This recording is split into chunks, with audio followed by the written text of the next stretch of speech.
Un saludo, mis queridos hermanos de la iglesia de Villa Paulina. Tanto tiempo que no nos hemos podido juntar, ¿no? Estas situaciones nos han impedido poder viajar para poder estar con ustedes. Nos habría encantado hace mucho tiempo junto con mi familia. De hecho, tenemos planificado que una de las primeras cosas que vamos a hacer es ir allá y estar un tiempo con ustedes. A cada uno de ustedes les extrañamos, les amamos mucho, les recordamos y les tenemos presente en nuestras oraciones, como sé que ustedes también se recuerdan de nosotros. Estamos aquí en nuestro país, también viviendo un tiempo que no es fácil, pero el Señor nos ha permitido seguir compartiendo el Evangelio, hablar a personas, especialmente a jóvenes, y animarles y desafiarles a servir al Señor. Con mi esposa y mi hija Mariel, estamos aquí, ya nuestra hija mayor está en Buenos Aires junto con su esposo, pero estamos tan contentos de poder seguir sirviendo al Señor y que ustedes puedan también hacer de la misma manera, ¿no? Fieles al Señor, siguiendo el consejo de sus líderes y haciendo la obra que el Señor nos ha llamado a hacer. Dios les bendiga y luego de este saludo viene una pequeña reflexión en la palabra de Dios. Queridos hermanos, quiero llevarles a estudiar en la palabra de Dios en los evangelios donde el Señor Jesucristo va mostrando su persona, su carácter, su manera de ser, cómo Él trata también a cada uno y cómo Él quiere mostrar su sabiduría como el Maestro divino que es a sus discípulos. En su momento lo hizo con los discípulos, con los hombres que estuvieron cerca de Él, pero hoy lo quiere hacer con nosotros y que podamos sacar lecciones importantes para nuestra vida. En esta hora quiero hablarles de 3 lecciones del Maestro, que vamos a encontrarlas en el Evangelio de Marcos, capítulo 8, del versículo 11 al versículo 21. Y la palabra de Dios dice: vinieron entonces los fariseos y comenzaron a discutir con él, pidiéndole señal del cielo para tentarle. Y gimiendo en su espíritu dijo: ¿por qué pide señal esta generación? De cierto os digo que no será dada señal a esta generación. Y dejándolos, volvió a entrar en la barca y se fue a la otra ribera. Versículo 14. Habían olvidado de traer pan y no tenían sino un pan consigo en la barca. Y él les mandó diciendo: mirad, guardaos de la levadura de los fariseos y de la levadura de Herodes. Y discutían entre sí diciendo: es porque no trajimos pan. Y entendiéndolo, Jesús les dijo: ¿qué discutís? ¿Por qué no tenéis pan? ¿No entendéis ni comprendéis? ¿Aún tenéis endurecido vuestro corazón? Teniendo ojos no veis y teniendo oídos no oís y no recordáis. Cuando partí los 5 panes entre 5,000, ¿cuántas cestas llenas de los pedazos recogisteis? Y ellos dijeron: 12. Y cuando los 7 panes entre 4,000, ¿cuántas canastas llenas de los pedazos recogisteis? Y ellos dijeron: 7. Y le dijo: ¿cómo aún no entendéis? En esta hora, 3 lecciones del Maestro que quisiera que pudiéramos ver juntos en este minuto. Y la primera lección la llamamos señal. Señal. Y aquí el Señor da una respuesta categórica. Una respuesta categórica. En esta ocasión encontramos en el versículo 11 que el Señor se encuentra en la región de Dalmanuta, que es al norte del mar de Galilea. Había estado en Decápolis él haciendo el milagro de la alimentación de los 4,000 y él cruza en barca a esa zona al norte del mar de Galilea. Y llegando a ese lugar, no solamente la gente le seguía, sino aquellos que querían y pretendían poder minimizar su poder, cuestionar su condición y finalmente atacarle porque negaban quién era él, el Mesías, el verdadero Hijo de Dios. Y estos enemigos, que eran principalmente los líderes religiosos de su época, comenzaron a discutir con él, dice la Escritura, y lo que hacían era pedir una señal. Ahora, estos líderes religiosos y a la vez políticos venían buscando una señal, así como Elías cuando pedía fuego del cielo. Ellos no buscaban un milagro, la sanidad, algo particular. De hecho, no les había llamado la atención lo que había hecho en la multiplicación de los panes. Ellos pretendían probar al Señor de que Él era realmente lo que decía ser. Y lo que ellos buscaban precisamente era una señal extraordinaria, espectacular, algo que les convenciese, según decían ellos, de que Jesús era realmente alguien especial. Pero el Señor Jesús, que sabía la intención de los corazones, les dice con una respuesta categórica: ustedes no entienden, no entienden. ¿Por qué piden señal? ¿Ya? Y quiero que se fijen ustedes que en el capítulo 11 del libro de Lucas está el pasaje paralelo de este pasaje. Y en esa sección, el Señor Jesucristo, a través de la visión del evangelista Lucas, dice lo siguiente, dice: y apiñándose las multitudes comenzó a decir, en respuesta a la petición de la señal de ellos, dice: esta generación es mala. Ha hecho un diagnóstico el Señor, ha hecho un análisis profundo de más allá de las palabras y dice: demanda señal, pero señal no le será dada, y agrega aquí, sino la señal de Jonás. ¿Qué quiso decir con eso? Y lo que el Señor Jesucristo estaba allí dando a entender en el Evangelio de Lucas era de que ese grupo de personas necesitaban oír el mensaje claramente y comprenderlo. Pero ellos, al igual que en la época de Jonás, ellos habían desconocido o no habían querido entender que Dios quería hacer con la nación de Israel algo especial, algo extraordinario, tomar esta nación y que fuese precisamente un modelo, un ejemplo para el resto de las naciones del mundo de que Dios era el único Dios. Sin embargo, ellos perdieron el privilegio. Dios quería que ellos fueran un mensaje vivo, un mensaje real para el resto de la nación y para todo el mundo, que estos líderes fueran lo que realmente tenían que ser. Pero ellos no estaban entendiendo eso. De hecho, cuando él cita en los siguientes versículos del capítulo 11 de Lucas, empieza a relatar la situación de la época de Jonás y le dice: porque así como Jonás fue señal a los ninivitas, también, dice, lo será el Hijo del Hombre a esta generación. Y agrega en los siguientes versículos 30 y 32, dice: los hombres de Nínive se levantarán en el juicio con esta generación y la condenarán, porque a la predicación de Jonás se arrepintieron, y aquí más que Jonás en este lugar. ¿Sabe lo que estaba diciendo el Señor en ese momento? Que un hombre era la señal suficiente para una nación. La persona de Jonás para los ninivitas fue el impacto, porque si ustedes recuerdan la historia del profeta, fueron solo 5 palabras en el original hebreo que él dijo, ¿no? De aquí a 40 días Nínive será destruida. Eso es en nuestra versión, pero en la versión hebrea son 5. Y un mensaje así fue tan convincente.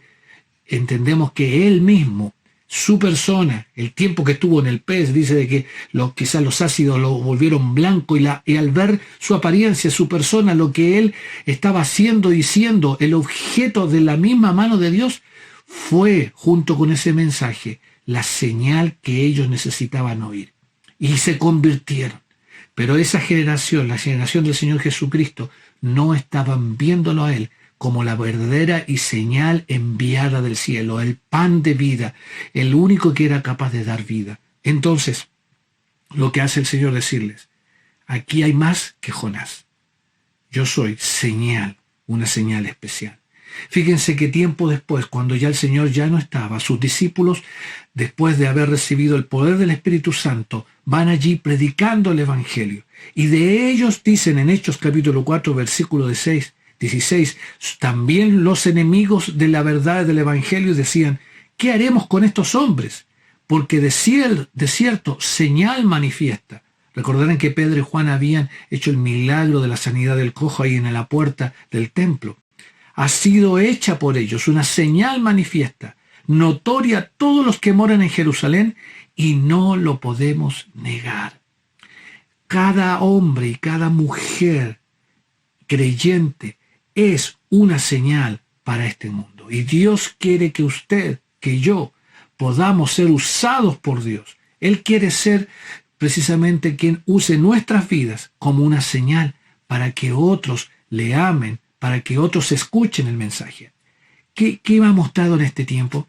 Quizás a veces mostramos quejas, amarguras, rencores, disconformidad con lo que tenemos, con lo que estamos viviendo en este tiempo tan difícil, y nuestra boca lo único que dice es eso. Pero sabe, toda nuestra vida es un mensaje, es una señal que Dios quiere. Y esto es lo primero que el Señor le dice a estos hombres. La señal es la vida de un hombre, de una persona entregada a la voluntad de Dios, que marca a su generación, que marca a sus amigos, a su familia, a su entorno. Esa es la primera lección del maestro. Pero hubo también una segunda lección. Además de la señal, también hubo una lección de comprensión. Y aquí el auditorio ya no son los líderes religiosos, ahora son sus propios discípulos. Y si habíamos hablado de una reprensión o de un mensaje así claro, categórico, como lo había hecho el Señor, pero ahora aquí en este momento vemos lo que hace con sus discípulos. Una lección de comprensión, hablando de una reflexión correcta. Aquí los discípulos estaban allí en una encrucijada. El Señor está con ellos allí en el pasaje de Marcos estamos leyendo, capítulo 8, versículos 14 al 21, y ellos, dice, habían olvidado traer pan y no tenían sino un pan consigo en la barca, ¿no? Y el Señor les hace una reflexión, les dice, mirad, guardaos de la levadura de los fariseos y de la levadura de Herodes. Y cuando escucharon la palabra levadura, ellos dijeron, tiene que ver con el pan que tenemos, el pan que no trajimos. Esa fue su manera de entender, no comprendieron el alcance de las palabras del Señor. Entonces, en ese instante, el Señor llama su atención. Cuando hablamos de comprensión, hablamos de tener una idea clara de lo que se dice, se hace o sucede. Y ninguna de esas cosas tuvieron los discípulos en ese momento. Entonces, ¿cuál fue el problema de los discípulos? En primer lugar, dice que el Señor fue marcando cada una de las dificultades, de la comprensión que ellos tuvieron. En primer lugar, les dice, cuando ellos responden que no trajeron pan, Jesús entendiéndolo, Él teniendo un discernimiento de lo que estaba pasando con sus discípulos, les dice, ¿qué discutís porque no tenéis pan? ¿No entendéis ni comprendéis? Lo primero fue una falta de entendimiento, una comprensión realmente del sentido de lo que el Señor estaba diciendo. Pero en segundo lugar también hubo una falta de sensibilidad. Le dice allí, ¿aún tenéis endurecido vuestro corazón? Estaba en alguna manera mostrándoles y quizás haciéndoles ver que su percepción de las cosas no les hacía ver realmente lo que el Señor quería. Su corazón, sus mentes, sus vidas estaban realmente oscurecidas. No había sensibilidad para comprender el sentido de las palabras del Señor. Falta de entendimiento, falta de sensibilidad, pero también falta de visión, porque le dice, teniendo ojos no veis y teniendo oídos no oís. Es decir, ellos habían visto el milagro del Señor allí en Decápolis, en la multiplicación de los panes, habían estado con Él muchas veces y también habían visto las palabras y oído las palabras de quienes estaban acusándole allí de estos líderes religiosos. Sin embargo, no lograban comprender, no lograban tener realmente la dimensión del sentido de las palabras del Señor. Falta de entendimiento, falta de sensibilidad, falta de visión, pero también falta de atención. Y dice, ¿no recordáis cuando partí los 5 panes entre 5,000? Y dice, ¿cuántas cestas llenas de pedazos recogisteis? Y les citan, 5,000, ¿no?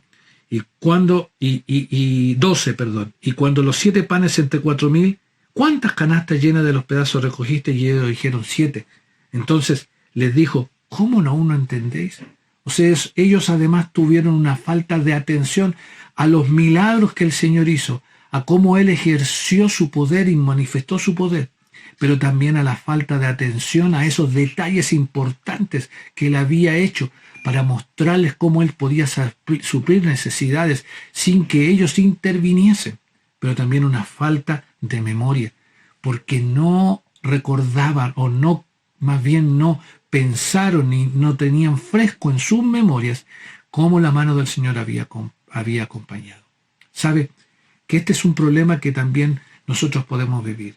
Y es porque muchas veces a la hora de enfrentar las lecciones del Señor, en vez de tener nuestra mirada en lo espiritual, en lo celestial, tenemos nuestra mirada en lo terrenal. Es un problema de enfoque, como cuando uno pone sus lentes, al oftalmólogo, al oculista, y quiere que precisamente le recete un lente, claro, le hace todas las pruebas hasta lograr poner en clara la visión de manera de decir, este es precisamente la graduación que se necesita. Cuando el enfoque está bien claro, todo resulta claro, se puede ver así.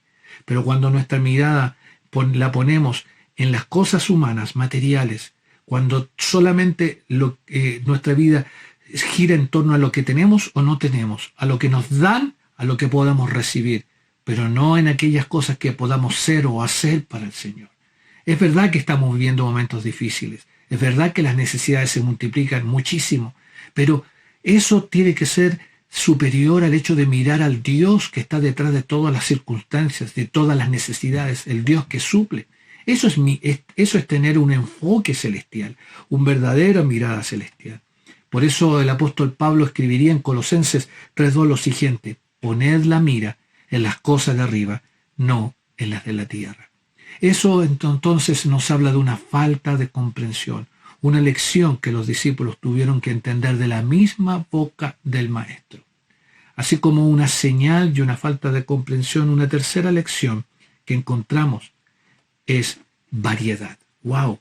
Variedad. ¿A qué se refiere?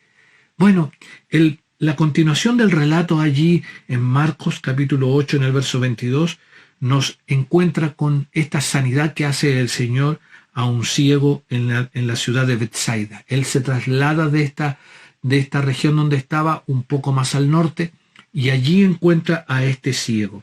Y dice que le trajeron a este ciego para que le tocase. Ahora, fíjense algunas cosas interesantes que él hizo. Él había sanado a otros ciegos también, había hecho varias de estas sanidades, pero en cada una de ellas fue diferente. De hecho, en esta vemos que él cambió de lugar porque dice de que lo sacó fuera de la aldea. Es decir, quizás había una intención del Señor, y estoy seguro que así fue, de poder hacer algo más privado, más particular, pero también porque él quería mostrar algo a esa persona. Por eso él separa y cambia el escenario, no hace como siempre. En segundo lugar, este no fue un milagro instantáneo, fue de a poco. Él en un momento le tocó, dice, él le puso las manos encima, le hizo algunas preguntas y le preguntó si veía algo. No fue en el momento que vio todo. Luego puso otra vez las manos sobre los ojos y le fue restablecida.